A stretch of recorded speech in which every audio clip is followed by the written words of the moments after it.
وَإِذَا جَاءَكَ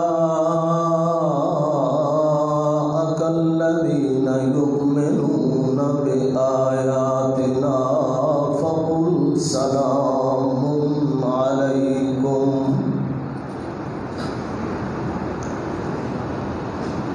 كَتَبَ رَبُّكُمْ عَلَى نَفْسِهِ الرَّحْمَةَ سبحان ربك رب العزة عما يصفون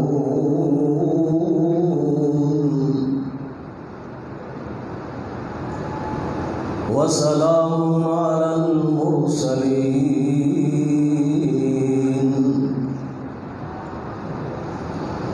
والحمد لله رب العالمين.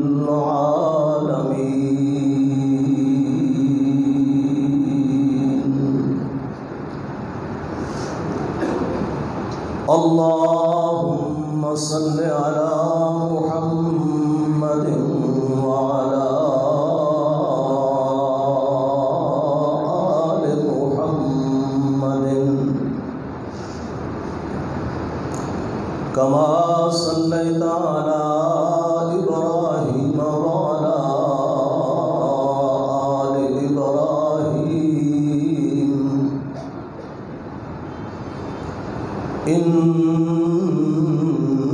إنك حميد مجيد.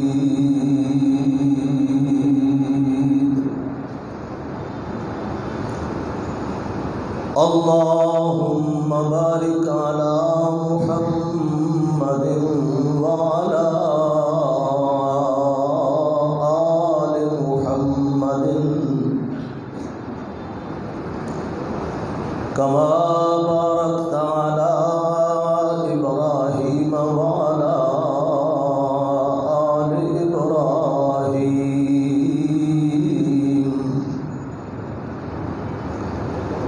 إنك حميد مجيد.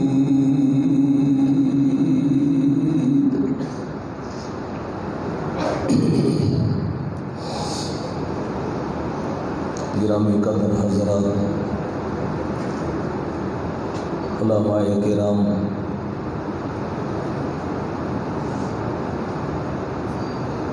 طلباء نظام اور انتہائی مکرم اور محبوب سامعین،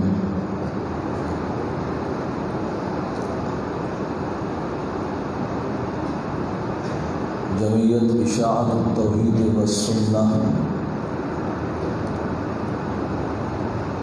سرگودھا نبیین کا یہ سالانہ ختم نبوت کانفرنس کے عنوان پر پروگرام انعقاد پذیر ہے. ماشاءاللہ ہر سال اپنی جماعتی وابستگی اور مذہبی غیرت کا ثبوت دیتے ہوئے آپ والہانہ انداز میں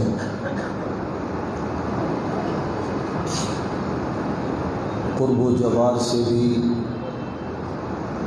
اور اندرون شہر سے بھی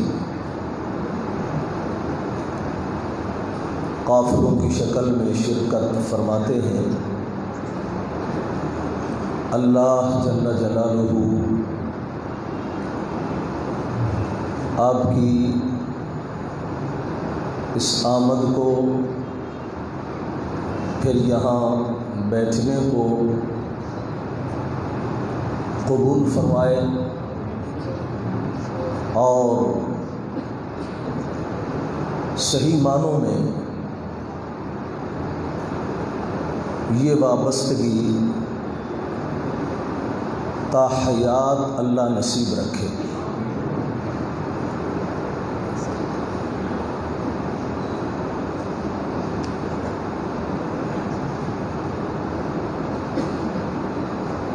ختم نبوت کانفرنس کے ساتھ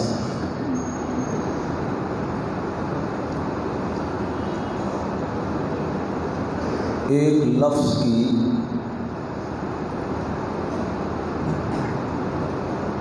اس دفعہ زیادتی ہوئی، عظمت صحابہ۔ اس لیے میری گفتگو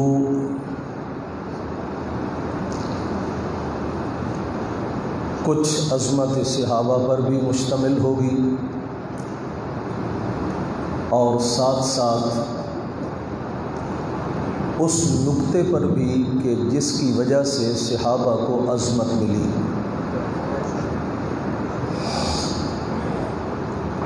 چند منٹ آپ کی توجہ کا طلبگار ہوں گا، اللہ جل جلالہ توفیق رکھے۔ میرے بھائیوں، اس دنیا میں امن و امان اور سلامتی والی زندگی کا ہر شخص طلبگار ہے۔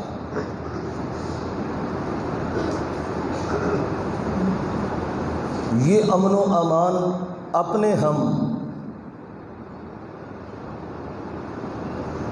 ذہنی سوچ کے مطابق حاصل کرنے کی کوشش بھی کرتے ہیں۔ کسی کی سوچ اپنے مقصود کو پہنچ جاتی ہے اور وہ اپنی منزل کو پا لیتا ہے، جس سے اس کی زندگی پرامن اور پرسکون بن جاتی ہے۔ کسی کی سوچ ذرا ٹیڑھی ہو جاتی ہے اور وہ اپنی منزل سے بہت دور جا پڑتا ہے، در بدر دھکے کھاتا ہے، ٹھوکریں کھاتا ہے، پریشانیاں اس کو گھیرتی ہیں، لیکن صحیح منزل کا ادراک نہیں کر پاتا کہ مجھ سے کون سی غلطی ہوئی جس کی وجہ سے میں اپنی منزل تک پہنچ نہیں سکا۔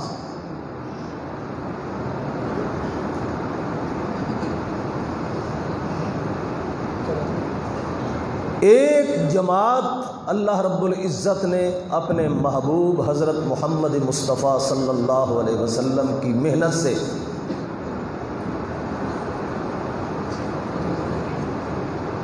ایسی تیار فرمائی کہ جنہوں نے پاک پیغمبر کا دیا ہوا رخ اختیار کیا،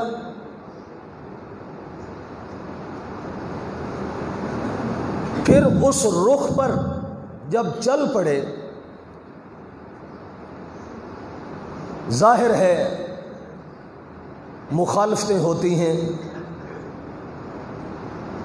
بائیکاٹ ہوتے ہیں، مخالفتوں کے طوفان اٹھا کرتے ہیں، جھکڑ جھولے آ کر کبھی کبھی اس کو متزلزل کر دیتے ہیں، لیکن جس ثابت قدمی کا اظہار اس جماعت نے کیا، خداوند عالم نے اوپر سے سلامتی کا پیغام بھیج دیا۔ میرے پیغمبر، محنت تو تیری ہے لیکن یہ فوج میری ہے۔ اولئک حزب اللہ، ہر ملک کی سرحدوں کی حفاظت کرنے والی ایک فوج ہوا کرتی ہے، اور آپ جانتے ہیں کوئی بھی ملک ہو اس کی فوج کے خلاف بولنا بغاوت اور غداری تصور ہوتی ہے۔ اپنے ملک میں آپ بیانات سے، اخبارات سے بخوبی واقف ہو چکے ہیں، یہ بات کوئی سمجھانے والی نہیں ہے۔ آخر کیا وجہ ہے؟ شاید کسی وزیر یا گورنر کے خلاف بولنا اتنا جرم نہیں سمجھا جاتا، صدر کے خلاف بھی کوئی آدمی اپنی معافی الضمیر کو بیان کرے، اتنا بڑا جرم نہیں سمجھا جاتا جتنا فوج کے خلاف بولنے کو جرم تصور کیا جاتا ہے، اس لیے کہ فوج اس ملک کی سرحدوں کی محافظ ہے۔ تو میرے رب نے کہا، میرے پاک پیغمبر، یہ جو فوج آپ نے اپنی محنت سے تیار کی ہے، اس فوج نے دین قیم کی حفاظت کرنی ہے، دین قیم کی عمارت کا دفاع اور تحفظ کرنا ہے، لہذا یہ میری فوج بن چکی ہے، اس کی نسبت میری طرف ہو چکی ہے۔ اولئک حزب اللہ، لہذا اب اس کے تحفظ کا بھی میں خداوند عالم ذمہ دار ہوں۔ اگر ان کے خلاف بھی کوئی زبان اٹھے گی تو میں اللہ کو برداشت نہیں ہے۔ یہ الگ بات ہے، میری حکمتیں ہیں، فرعون جیسوں کو کئی صدیوں تک مہلت دے دوں، نہ پوچھوں، میری کبریائی کی چادر کو ہاتھ ڈالے اور میں نہ پوچھوں، صدیوں تک نہ پوچھوں، لیکن میرے نہ پوچھنے کا یہ مطلب نہیں ہے کہ مجھے پتہ نہیں ہے، میرے سامنے اندھیر نگری ہے، نہیں، یہ میری حکمتوں کے تقاضے ہوتے ہیں۔ ختم نبوت کے اوپر کوئی ڈاکہ ڈالے اور میرے پاک پیغمبر کی اس تاج ختم نبوت کو چھینے تو کبھی کبھی میں نقد بھی انتقام لے لیتا ہوں، لیکن جس طرح اپنی کبریائی کی چادر کو کھینچنے والے کو کبھی مہلت دے دیتا ہوں، اسی طرح ختم نبوت کے غدار کو بھی کبھی کبھی مہلت دے دیتا ہوں۔ اس مہلت سے کبھی کبھی وہ اس غلط فہمی کا شکار ہو جاتا ہے کہ اگر میں غلط ہوتا تو اللہ مجھے پکڑ میں لے لیتا، جیسے مرزا قادیانی ایک جگہ پہ لکھتا ہے، قرآن میں آتا ہے وَلَوْ تَقَوَّلَ عَلَيْنَا بَعْضَ الْأَقَاوِيلِ لَأَخَذْنَا مِنْهُ بِالْيَمِينِ ثُمَّ لَقَطَعْنَا مِنْهُ الْوَتِينَ۔ میرے محمد عربی اگر میرے اوپر کوئی غلط بات باندھیں گے، میرے نبی برحق ہیں، لیکن اگر میرے خلاف کوئی غلط بات میری طرف منسوب کریں گے، وحی کی یا شریعت کی کوئی بات بھی، لو تقبل علینا بعض الاقاویل لأخذنا منہ بالیمین، میں اللہ جل جلالہ اپنی قدرت کے ہاتھ سے اپنے نبی کا دانا ہاتھ پکڑوں گا، ثم لقطعنا منہ الوتین، اور میں اپنے نبی کی شاہ رگ کو کاٹ کے رکھ دوں۔ مجال ہے وہ میرا نبی اور میرے خلاف کوئی بات کرے،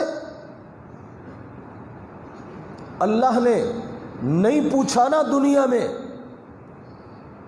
امدہم فی طغیانہم یعمہون، اللہ مہلت دیتا ہے کبھی کبھی۔ اس قادیانی دجال کو بھی اللہ نے مہلت دی، نہیں پوچھا، تو اس بات میں وہ غلط فہمی کا شکار ہو گیا اور لوگوں میں عام پروپیگنڈا کرنے لگا۔ اگر میں جھوٹا ہوتا تو نبی برحق کے بارے میں اللہ کا اعلان ہے، میں اس کی شاہرگ کو کاٹ دیتا، آج تک مجھے کچھ بھی نہیں ہوا۔ اگر میں بھی جھوٹا ہوتا، غلط بات کہتا، تو اللہ میری شاہرگ کاٹ دیتے۔ اللہ کا قرآن کا فیصلہ ہے۔ ہمارے بعض سادہ لوگ آدمی بھی بڑے متاثر ہو جاتے ہیں، ہاں یار بات تو صحیح ہے، نبی برحق کے بارے میں جب اللہ کا اتنا شدت والا اعلان ہے تو ایک جھوٹے نبی کو اللہ بھلا کیسے چھوڑ دے؟ اس کی شاہرگ کو بھی کاٹ دینا تھا۔ لیکن چلتے چلتے اس کا جواب بھی ذہن میں رکھنا، یہاں ہر مدعی نبوت کے لیے اللہ نے کوئی قانون نہیں ذکر کیا کہ جو بھی جھوٹا اعلان یا سچا اعلان کرے گا، اگر وہ مجھ سے منسوب نہیں ہوگا، جھوٹی نبوت کا اعلان کرے گا تو میں شاہرگ کاٹ دوں گا، نہ۔ لو تقبل علینا، خاص طور پہ اپنے نبی، چونکہ مشرکین مکہ یہ کہا کرتے تھے کہ اس نے تو خود قرآن گھڑ رکھا ہے، ان ھذا الا افک افترا واعانہ علیہ قوم آخرون، یہ اللہ کی طرف سے نازل شدہ نہیں ہے، یہ رات کو ایک جماعت ان کی ہے، بیٹھ کے قرآن گھڑتے ہیں تھوڑا تھوڑا، صبح کے وقت ہمارے پاس آ کر پیش کرنا شروع کر دیتا ہے۔ اللہ نے اس کا جواب دیا تھا خصوصی طور پر، ہر جھوٹے نبی کے لیے یہ عمومی اعلان نہیں ہے کہ جو بھی ایسا کرے گا جھوٹا اعلان میں اس کی شاہرگ کو کاٹ دوں گا۔ اگر عمومی اعلان ہوتا تو قادیانی دجال کو بھی دلیل پکڑنے کا حق تھا، لیکن یہاں اعتراض بھی خاص حضرت محمد کریم پر اور جواب بھی خاص پیارے پیغمبر کی طرف سے اللہ نے دیا۔ تمہارے قول کے مطابق، تمہارے دعوے کے مطابق اگر میرے نبی نے میری طرف غلط یہ کلام منسوب کی ہوتی، خود گھڑ کے میری طرف سے منسوب کر لیتے اللہ کی طرف سے نازل ہے، تو پھر میں اپنے نبی کا ہاتھ پکڑ کر اس کی گردن کو کاٹ دیتا، زندہ رہنے کا حق نہ ہوتا۔ لیکن اتنا کچھ کہنے کے باوجود بھی اور رب تعالیٰ کی طرف جھوٹے اعلانات منسوب کرنے کے باوجود بھی اللہ نے قادیانی دجال کو مہلت دی کہ نہیں؟ ہاکذا اسی طرح اگر کوئی اس مقدس جماعت جس جماعت کے لیے خداوند عالم نے سلامتی کا پیغام بھیجا، یہ میری فوج ہے، مت کوئی ان کی طرف میلی آنکھ سے دیکھے، مت اپنی زبان درازی کرے، مت ان کے اوپر کوئی نکتہ چینی کرے۔ میں مہلت تو دے دیتا ہوں کبھی کبھی، لیکن میری نظروں سے وہ اوجھل نہیں۔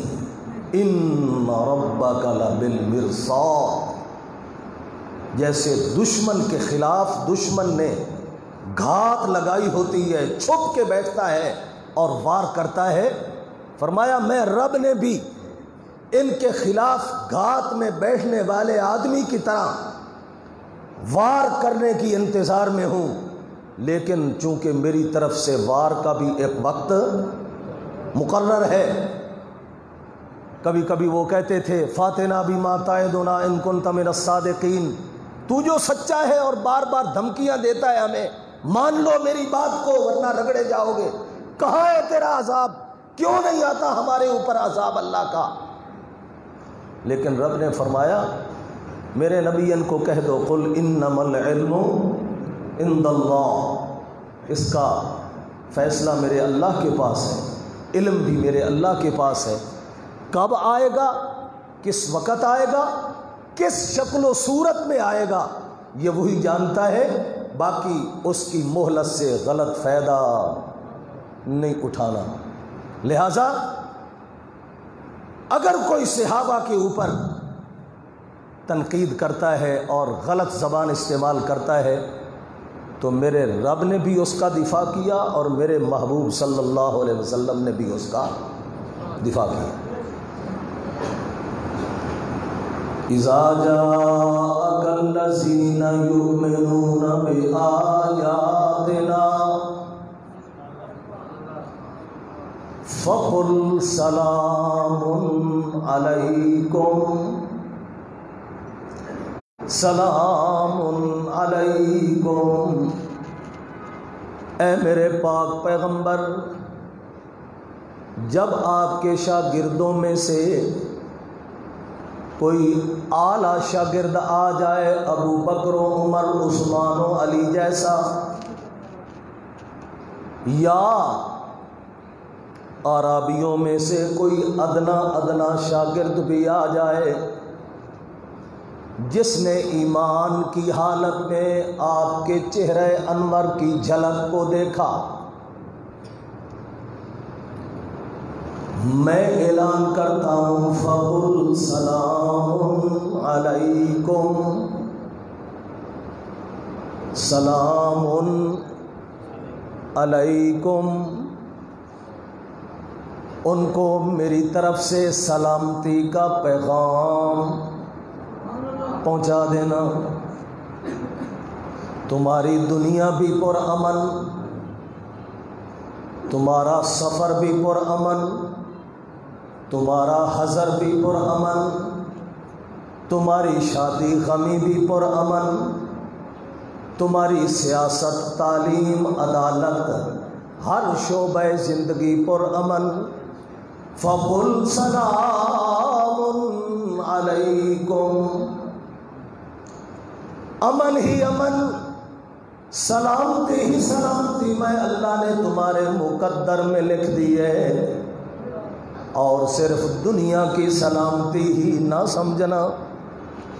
قبروں سے اٹھو گے جس وقت اللہ کی عدالت میں جانے کے لیے، وہاں پر بھی اللہ کی طرف سے استقبال کرنے والے کھڑے ہو کر کہیں گے سلام علیکم بما صبرتم فنعم عقبی الدار۔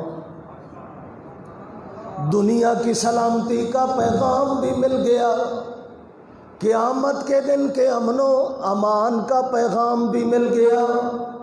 سلام علیکم طبتم فادخلوها خالدین۔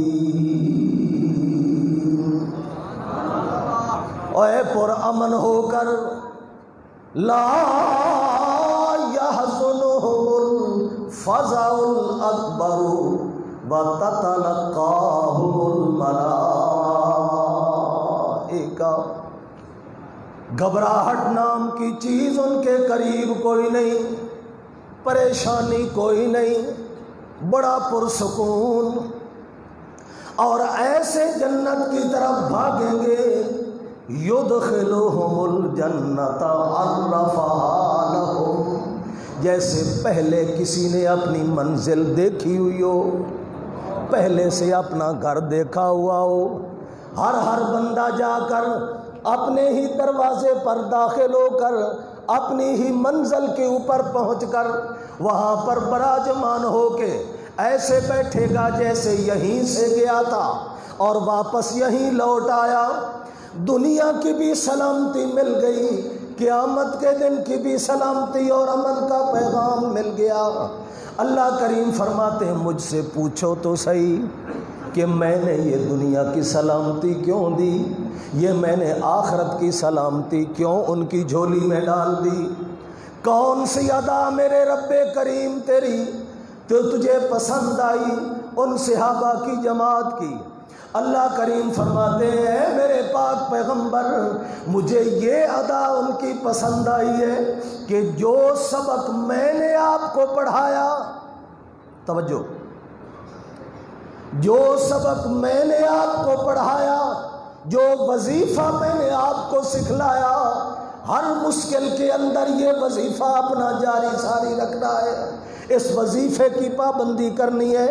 آپ نے اپنے شاگردوں کو وہ وظیفہ سکھلایا، جیسے آپ نے وہ وظیفہ نہیں چھوڑا، اسی طرح تیرے شاگردوں نے بھی اس وظیفے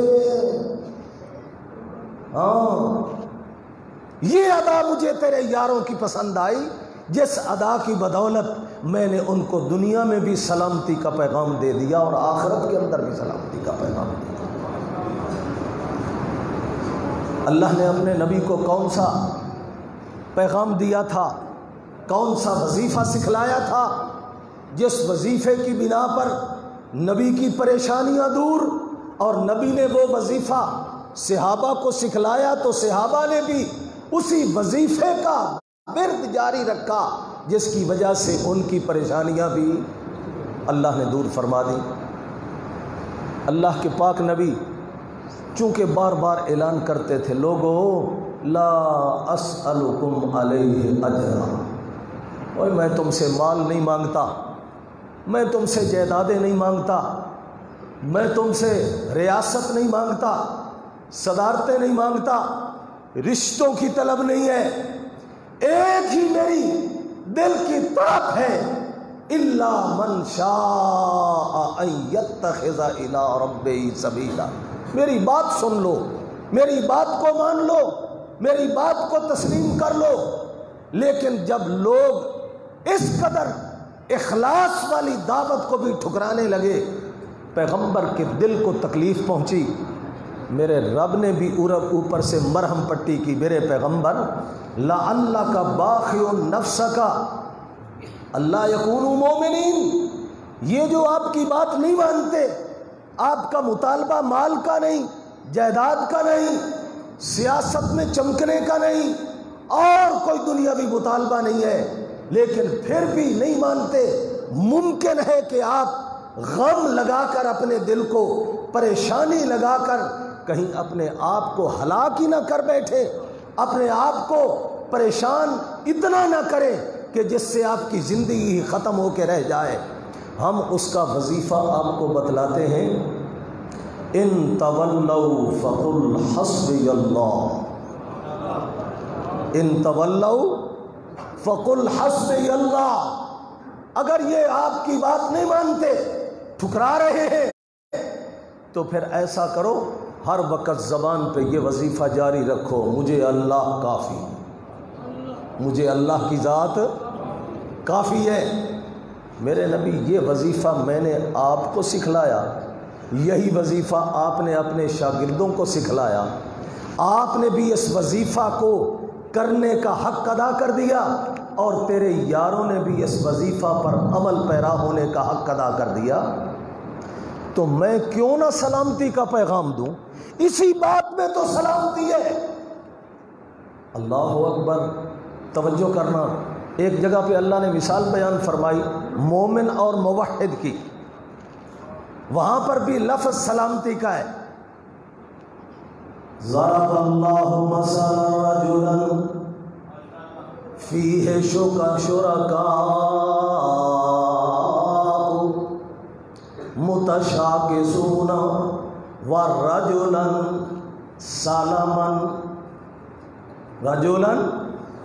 سالما لرجل، ایک بندہ ہے جو بہتوں کا غلام ہے، بہتوں کا نوکر ہے، کیا وہ امن میں ہے، یا ایک بندہ جس نے صرف ایک ہی کو اپنی خدمت سپرد کر رکھی ہے؟ سالما لرجل، ایک کی خدمت کرنے والا موحد بندہ، بہتوں کی خدمت کرنے والا مشرک بندہ، اور وہ ایک اس کا بزرگ معبود جھوٹا کہتا ہے میری خدمت کر، دوسرا کہتا ہے اس کو چھوڑ میرا کام زیادہ اہم ہے، تیسرا کہتا ہے ان دونوں کو چھوڑ پہلے میرا کر، وہ تو لٹکا ہی رہے گا، اس کو کبھی امن نہیں آئے گا۔ لیکن ایک بندہ ایک ہی آدمی کا غلام ہے، وہ اس کو کہتا ہے میرے کپڑے دھو دے، کپڑے دھو دیتا ہے، وہ کہتا ہے جا بازار سے فلاں چیز خرید کے لے آ، ادھر چلا جاتا ہے، وہ کہتا ہے یہ میرا اور کام کر دے، وہ کرنے لگ جاتا ہے، تو ایک ہی بندے کو راضی کرنے والا بڑا ہی امن میں سالامن لرجل، اس کے لیے تو سلامتی سلامتی ہے، پریشانی کوئی نہیں، لیکن جو در در کا بکیاری بنا ہوا ہے اس کے لیے ہر دفعہ پریشانی۔ ایک کو راضی کرتا ہے دوسرا ناراض، دوسرے کو راضی کرتا ہے تیسرا ناراض۔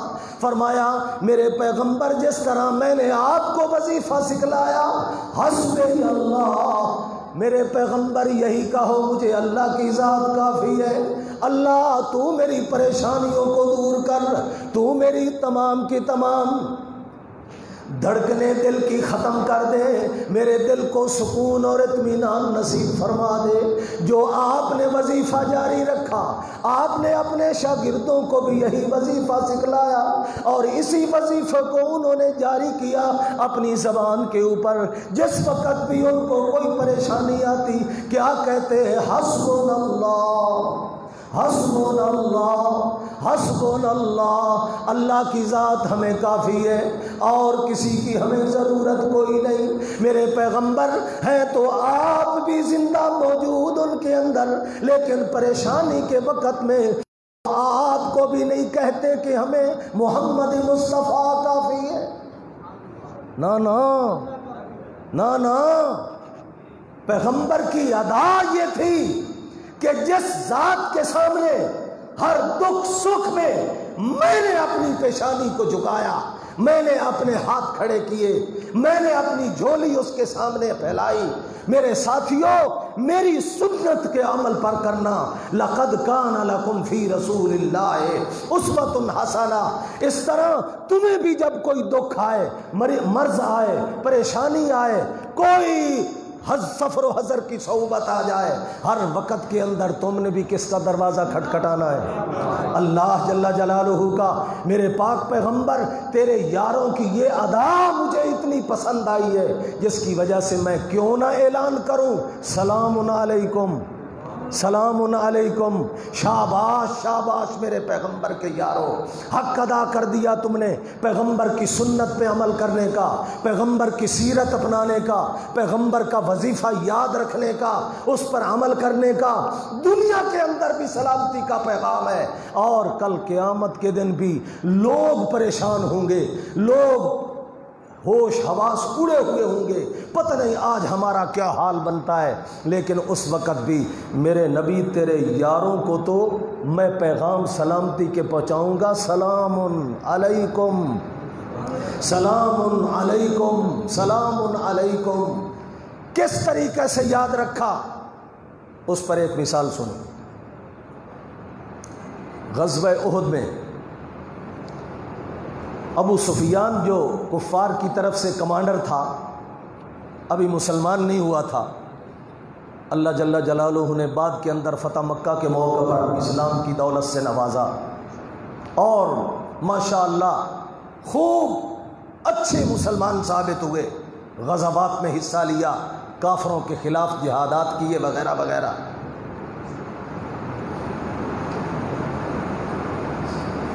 بدر میں مسلمانوں نے کافروں کے 70 فنار کیے تھے۔ احد میں چھوٹی سی غلطی کی پاداش میں اللہ نے تھوڑی سی تربیت کی اپنے یاروں کی، بنی بنائی فتح شکست میں بدل گئی، اور وہاں مسلمان گر گئے تو 70 مسلمان شہید ہو گئے۔ ابو سفیان پہاڑی پہ چڑھ گیا، کہنے لگا افیکم محمد، توجہ کرنا، افیکم محمد۔ حضور نے فرمایا خاموش رہو، جواب نہیں دے۔ پھر کہا افیکم ابن ابی قحافہ، ابو بکر تم میں موجود ہے؟ حضور نے فرمایا جواب نہیں دینا۔ پھر کہا افیکم عمر بن خطاب، عمر بن خطاب ہے تمہارے اندر؟ فرمایا جواب نہیں دینا۔ جب تینوں کا نام لیا، حضور کا، ابو بکر کا، عمر کا، یہ کافر بھی سمجھتا تھا کہ یہ تینوں ایک ہیں، یہ تینوں، اور بھی تو ہزاروں صحابہ تھے، لیکن حضور کے ساتھ ابو سفیان کن دو شخصیتوں کا نام لیتا ہے کہ یہ حضور کی دائیں اور بائیں آنکھ ہیں، یہ حضور کے دونوں وزیر ہیں، یہ سفر و حضر کے ساتھی ہیں، صرف انہی دو کا نام لیا۔ اور جب جواب نہیں آیا تو حدیث پاک میں آتا ہے بخاری شریف میں، کہنے لگا لو کانوا احیاء لاجابوا، لو کانوا احیاء لاجابوا، معلوم ہوتا ہے مر گئے نے، جواب نہیں آیا۔ اگر زندہ ہوتے تو جواب، ان 70 مرنے والوں میں معلوم ہوا یہ 3 بھی مر گئے، ختم ہو گئے۔ لو کانوا احیاء، اگر یہ زندہ ہوتے تو جواب، بولو اونچی آواز سے۔ ایک بات بتلانا چاہتا ہوں اپنے مشن کی، یہی تو دعوت ہے اشاعت التوحید و سنت کی، کہ یہ اتنا مبرہن مسئلہ ہے، اتنا مبرہن مسئلہ ہے کہ کافر بھی یہ بات جانتا ہے کہ جواب زندوں سے آیا کرتا ہے، مردوں سے جواب نہیں آیا کرتا۔ جو مر جائے، قرآن کا فیصلہ لا یستجیب لہ الی یوم القیامہ وہم عن دعائہم غافلون۔ اے لوگو، وہ تمہاری پکار سے غافل ہیں، جواب نہیں دے سکتے۔ اب جب اس نے یہ جملہ کہا کہ تینوں نہیں ہیں، میدان خالی ہے، اب کہنے لگا اولو حبل اولو حبل اولو حبل اولو حبل، حضرت حبل ہمارا معبود زندہ باد، حضرت حبل زندہ باد، حضرت حبل زندہ باد۔ کیوں؟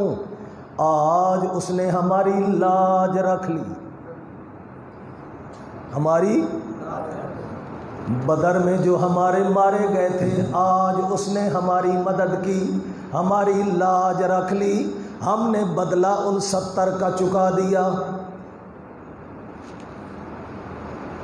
اللہ کے پاک پیغمبر فرمانے لگے عمر، پہلے تو ہماری ذات کے اوپر آوازیں کس رہا تھا، اب اللہ کی عزت پر آوازیں کسنے لگا ہے۔ اپنی جان کا انتقام تو محمد کریم نے کبھی لیا نہیں۔ منتقم رسول اللہ صلی اللہ علیہ وسلم لنفسہ، اپنی جان پر جتنے حملے ہوں پرواہ کوئی نہیں، اوپر سے کوڑا ڈالا جائے پرواہ کوئی نہیں، راستے میں کانٹے بچھائے جائیں پرواہ کوئی نہیں، جسم زخمی کیا جائے پرواہ کوئی نہیں، دندان شہید ہوئے پرواہ کوئی نہیں، سر میں زخم آیا پرواہ کوئی نہیں۔ اور اسی غزوہ احد میں سر کے زخم کو حضرت فاطمہ پانی کے ساتھ کپڑا بھگو کے صاف بھی کرتی ہیں اور رو رہی ہیں اور کہتی ہیں کیسے وہ قوم فلاح پائے گی جس نے اپنے نبی کو یوں خون میں لت پت کر دیا ہو۔ لیکن اللہ کے پیغمبر فرماتے ہیں اللہم اہد قومی فإنہم لا یعلمون، اللہ میں اپنی ذات کے لیے انتقام نہیں لیتا، اللہ اپنی ذات کے لیے معاف کرنے والا پیغمبر۔ اللہ اکبر۔ اسی لیے تو ایک بندہ اپنے درد دل کو بیان کرتا ہے، اپنی عقیدت کو بیان کرتے ہوئے کہتا ہے وہم کی ہر زنجیر کو توڑا، وہم کی ہر زنجیر کو توڑا، توہم پرستی کا دور تھا، حقیقت سے لوگ ناآشنا ہو چکے تھے، وہم کے پیچھے چل پڑے تھے۔ اللہ کے پاک رسول نے فرمایا اوے توہم پرستی چھوڑ دے، لا ادوا ولا نوآ ولا صفرا ولا حاما۔ کچھ کہتے تھے جس گھر پہ الو آ کر بیٹھ جائے تباہی بل جاتی ہے، کچھ کہتے تھے فلاں ستارہ طلوع ہو جائے تو بارشیں آ جاتی ہے، اس ستارے میں تاثیر ذاتی سمجھا کرتے تھے، کچھ کہتے تھے سفر کا مہینہ بڑا منحوس ہے، کچھ کہتے تھے او میاں یہ بیماریاں ایک سے دوسرے میں لگ جاتی ہیں، متعدی ہو جاتی۔ شاید آپ کو یہ بات ناپسند آئے کیونکہ ابھی کرونا کا دور ہے، اور بڑا ایک سوچی سمجھی سکیم کے تحت پروپیگنڈا کیا جا رہا ہے۔ عجیب بات ہے یار، سبزی منڈی میں بندے پہ بندہ چڑھا ہوا ہوتا ہے، اتھے کرونا کوئی نہیں، تے مسجدوں دے وچ کرونا 6 فٹ کے فاصلے پر کھڑے کرو، مدارس میں کرونا ہے۔ اللہ کی قسم یہ سب یہودی سازش ہے، نصرانی سازش ہے۔ مساجد اور مدارس کو برباد کرنے کا ایک سلیقہ انہوں نے منصوبہ بنایا۔ حقیقت حال اللہ کے پاک رسول نے احتیاطی تدابیر اپنی جگہ پہ، لیکن یہ بھی فرما دیا لا عدوہ، کوئی ایک سے دوسرے میں اس وقت تک نہیں لگ سکتی جب تک کہ اللہ کا حکم۔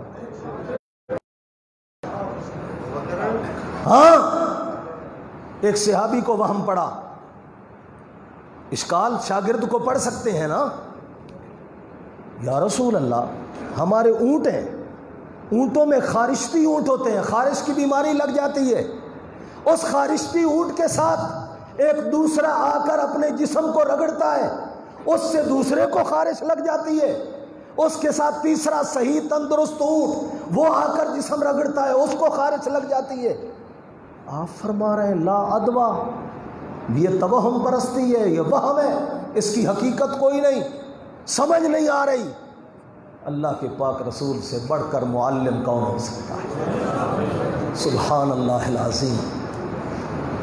بڑے حاضر جواب، بعض ہمارے علماء مناظرین میں بڑے حاضر جواب ہوتے ہیں، لیکن چلو اس موضوع پر ایک چٹکلا سنتے جاؤ۔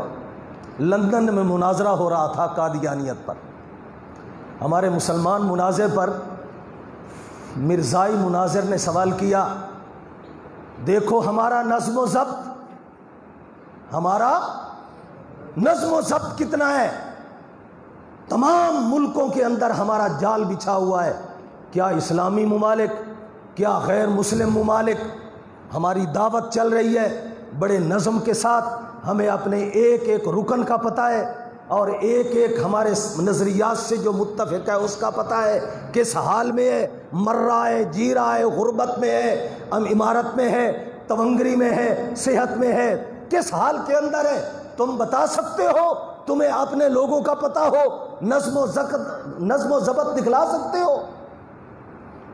واہ، اس دنیا سے رخصت ہو گئے، اللہ ان کی قبر منور فرمائے۔ ہمارے مسلمان مناظر نے جواب دیا، جو خود کاشتہ پودے ہوا کرتے ہیں وہ کسان ترتیب سے لگایا کرتا ہے۔ نہیں سمجھ آئی؟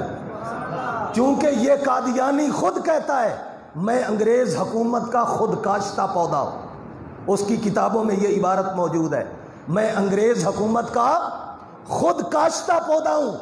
تو فرمایا جو جنگلی درخت ہوتے ہیں اللہ کے لگائے ہوئے، وہ بغیر ترتیب کے، بغیر لائنوں کے، بغیر فاصلے کے، ایک کے ساتھ دوسرا فاصلہ زیادہ، تیسرے کا کم، چوتھے کا اس سے کم، کوئی چھوٹے کوئی بڑے، کوئی فاصلے پر کوئی قریب، لیکن جو کسان باغ لگاتا ہے ایک ہی بوٹیوں کا بڑی ترتیب کے ساتھ لگاتا ہے۔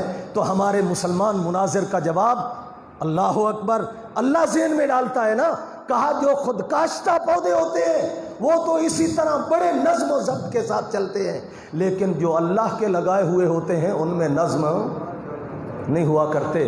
بات چلا رہا تھا میں آپ کو، نبی علیہ الصلوۃ والسلام کی سنا رہا تھا، بڑے حاضر جواب تھے، بڑے حاضر جواب۔ حضرت صفیہ، توجہ، حضرت صفیہ ام المؤمنین جو یہودی سردار حیی ابن اخطب کی بیٹی تھی، غزوہ خیبر میں گرفتار ہوئی، حضور نے آزاد کر کے نکاح میں لے لیا۔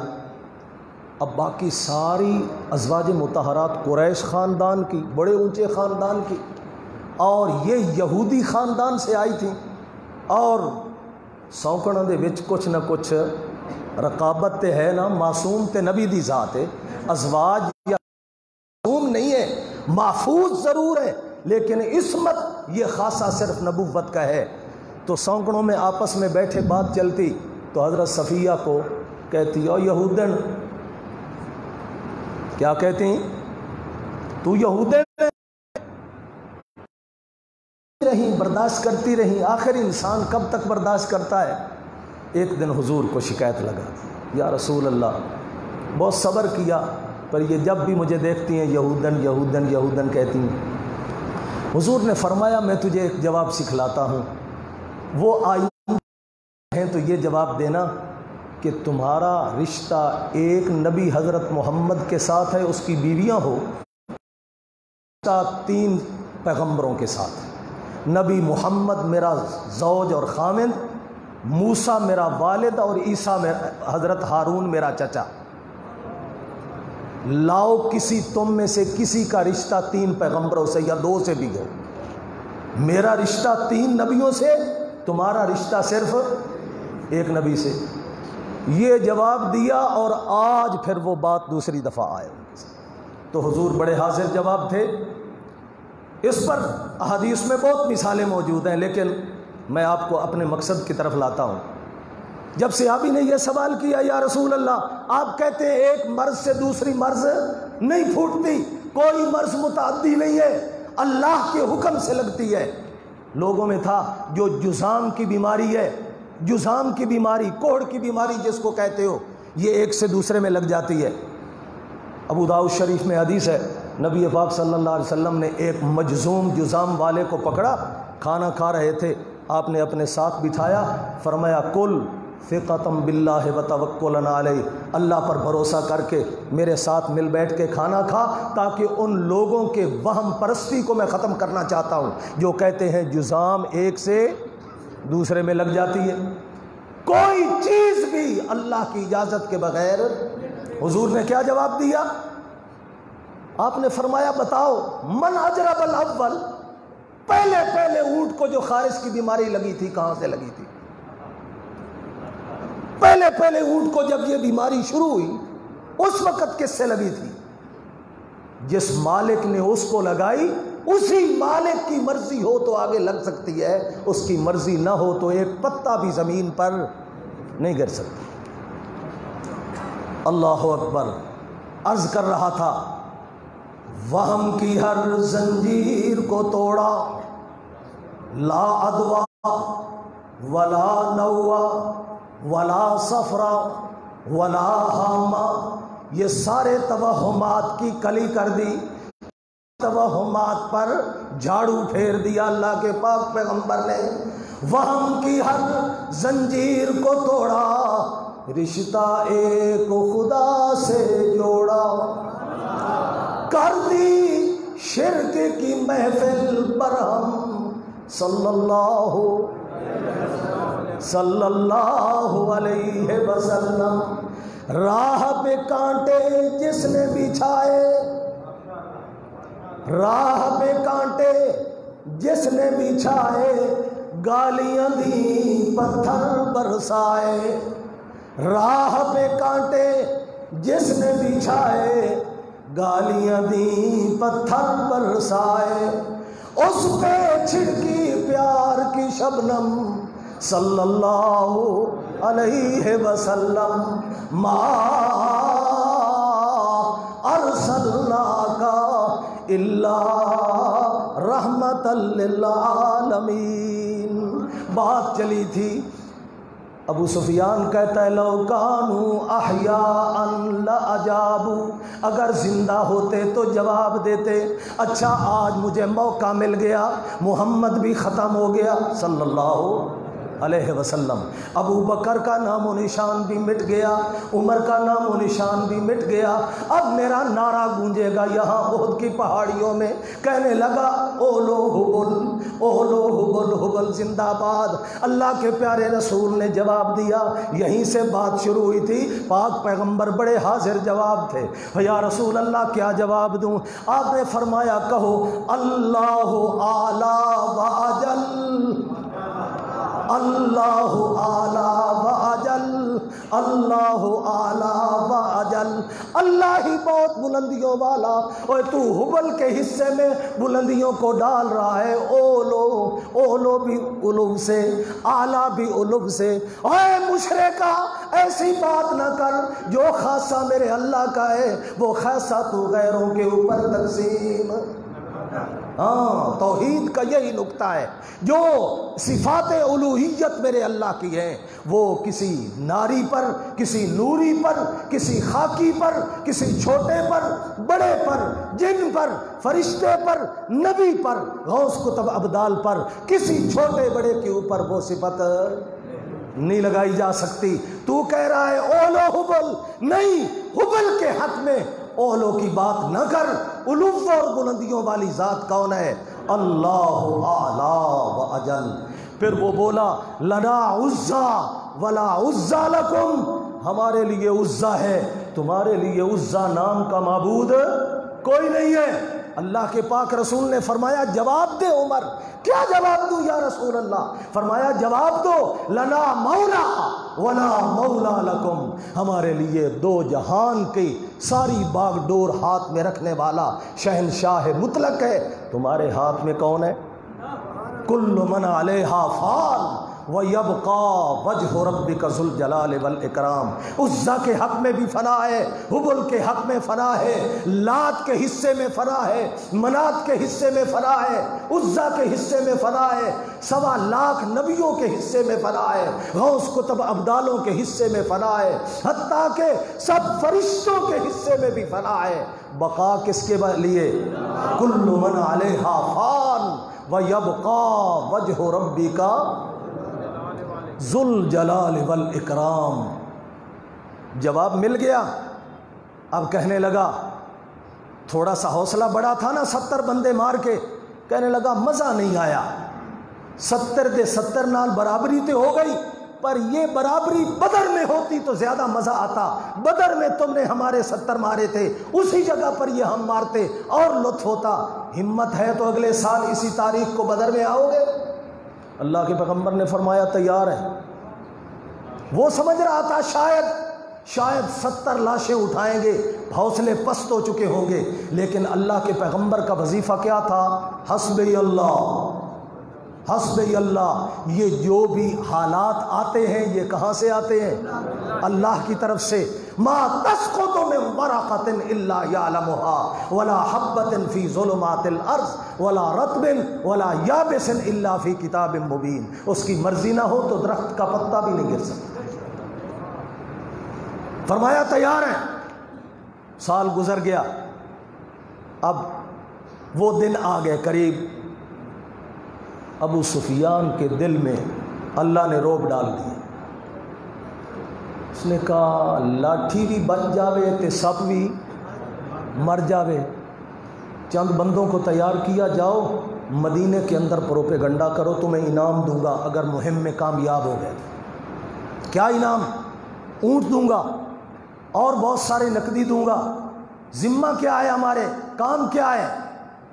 جاؤ محمد کے یاروں کو پروپیگنڈا کر کے ڈراؤ، دھمکاؤ. بہت بڑی فوج ابو سفیان تیار کر چکا ہے، بہت بڑا لشکر، بڑا اسلحہ جمع کر لیا. مت آنا اس کے مقابلے میں بدر میں، مار کھاؤ گے. ادھر احد میں تو 70، ادھر شاید 70 سے بھی دگنے تمہیں لاشیں نہ اٹھانی پڑی. قرآن نے اس کا نقشہ کھینچا ہے. الذین قال لهم الناس ان الناس قد جمعوا لكم فخشوهم. او ابو بکر بہت بڑا لشکر ہے، او عمر بہت بڑا لشکر ہے مکے کا، بلال بہت بڑا لشکر تیار ہو گیا، بڑا اسلحہ ابو سفیان تیار کر چکا ہے. مت آؤ اس کے مقابلے میں، بڑی مار پڑے گی تمہیں. بلکہ میں تو تمہیں کہتا ہوں کہ شاید وہ تمہارے مدینے کا بھی رخ نہ کر لیں، ادھر سے بھی بھاگ جاؤ، کسی اور بستی کا رخ کر لو، ورنہ بہت زیادہ مار پیٹ پڑے گی. اللہ کے پیارے پیغمبر کے یار جن کی تربیت پاک پیغمبر نے کی ہوئی تھی، کیا تربیت اور کیا وظیفہ سکھلایا تھا. میں بھی کہتا ہوں حسبی اللہ، تو تم بھی کہنا حسبنا اللہ. جب ان کے پروپیگنڈا بڑھتا جاتا ہے، قرآن کہتا ہے میرے نبی تینوں تے انہاں دے دلاں دا پتہ کوئی نہیں، میں انہاں دے دلاں دی گواہی تیرے سامنے پیش کردا پیا. ذرا سن، فزادہم ایمانا.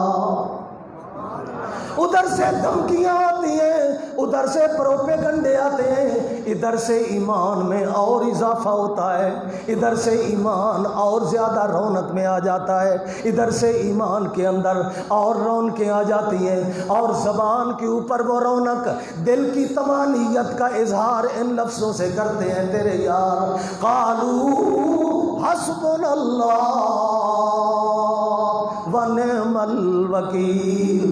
جیڑا وظیفہ تساں انہاں نوں سکھایا سی میرے پیغمبر، اس وظیفے نو انہاں نے نہیں چھوڑیا۔ جس گلی دے وچ کوئی پروپیگنڈا کرنے والا آئے، جس چوک دے اوتے ملے، جس محلے دے اندر ملے، جو بھی کچھ دھمکیاں کسی دیتا ہے، تو ان تیرے یاروں کے زبان کے اوپر جملہ کون سا آتا ہے؟ حسبنا اللہ ونعم الوکیل، سانو اللہ دی ذات کافی ہے، اور کسے دی۔ مومن موحد کا یہ پیغام ہوتا ہے، جس کے دل میں کوہڑ کی اور شرک کی بیماری ہوتی ہے نا، وہ کیا کہتا ہے؟ آپ نے اپنے ماحول میں سن رکھا ہوگا، میں یاد دہانی کے طور پہ دہرا دوں۔ مومن موحد پیغمبر کا تربیت یافتہ وہ کہتا ہے حسبنا اللہ، حسبنا اللہ، ہمیں اللہ کی ذات کافی ہے اور کسی کی ضرورت نہیں ہے۔ مشرک کہتا ہے سانو عبد القادر کافی ہے،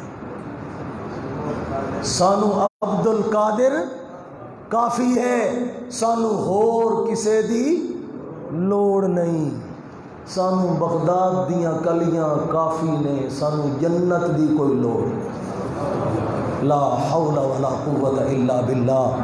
وہ جو مزاج اس وقت مشرک کا تھا، حضور کے دور کے مشرک کا، وہی مزاج آج کا۔ تشابہت قلوبہم، تشابہت قلوبہم، قرآن نے کہا مشرک کے ہر دور کے اندر دل ایک دوسرے کے مشابہ ہوتے ہیں۔ اس دور میں بھی شیطان ان کو سکھایا کرتا تھا، اس دور کے اندر بھی شیطان ان کو سکھایا کرتا ہے، لیکن مومن کی شان یہ ہے، سفر ہو تب بھی کہتا ہے حسبنا اللہ، حضر ہو کہتا ہے حسبنا اللہ، بھوک لگے حسبنا اللہ، پیاس لگے حسبنا اللہ، بیماری آ جائے حسبنا اللہ، دشمن کا خوف آ جائے حسبنا اللہ، پریشانی آ جائے حسبنا اللہ، سفر میں آ جائے حسبنا اللہ، کوئی دشمن کی طرف سے دھمکی ملے قتل کی یا اور کوئی، حسبنا اللہ۔ مومن کا وظیفہ یہی ہے، حسبنا اللہ ونعم الوکیل۔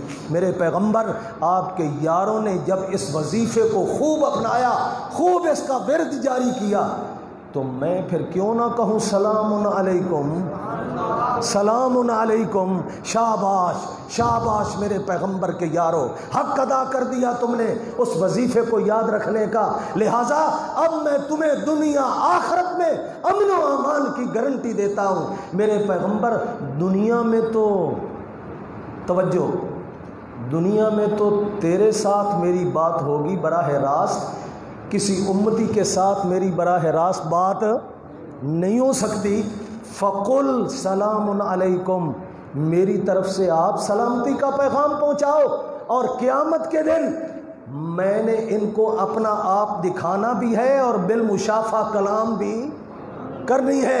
جنت میں جنتی پہنچیں گے، حدیث پاک میں آتا ہے اللہ تعالیٰ اعلان کریں گے یا اہل الجنہ ہر ترضوننی، اے جنتیو مجھ پر راضی ہو، مجھ پر راضی ہو۔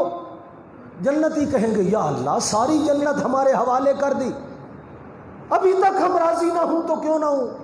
یہ براہ راست اللہ کی گفتگو ہو رہی ہے جنتیوں سے، کوئی درمیان میں ترجمان نہیں ہے۔ اللہ تعالیٰ کہیں گے آج میں ایک اور نعمت ایسی دینا چاہتا ہوں جو ابھی تک میں نے تمہیں نہیں دی۔ وہ حیران ہوں گے کہ جنت میں کون سی ایسی نعمت ہے جو اللہ نے چھپا کے رکھی ہے؟ ساری نعمتیں، کھانے کی، پینے کی، مشروبات ہیں، معقولات ہیں، تمام کے تمام چیزیں ہمارے سپرد ہو گئیں، پھر اور کون سی نعمت باقی ہے جو ابھی تک اللہ نے نہیں دی؟ تھوڑی دیر کے بعد اللہ قدرت کا حجاب کا پردہ ہٹا کے کہیں گے دنیا میں مجھے دیکھے بغیر مجھے مانا تھا، آج رج رج کے دیکھ لو،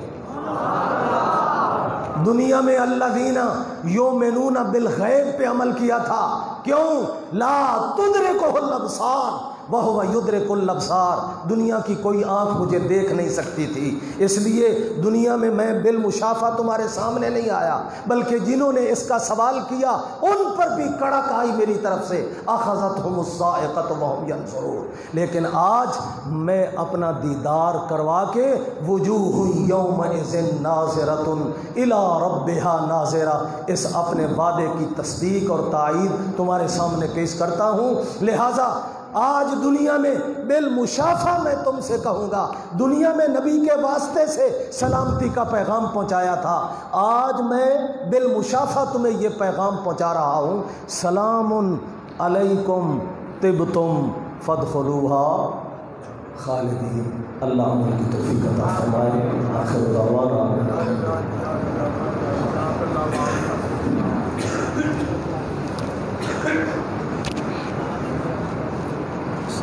السلام ورحمۃ اللہ. الحمد للہ.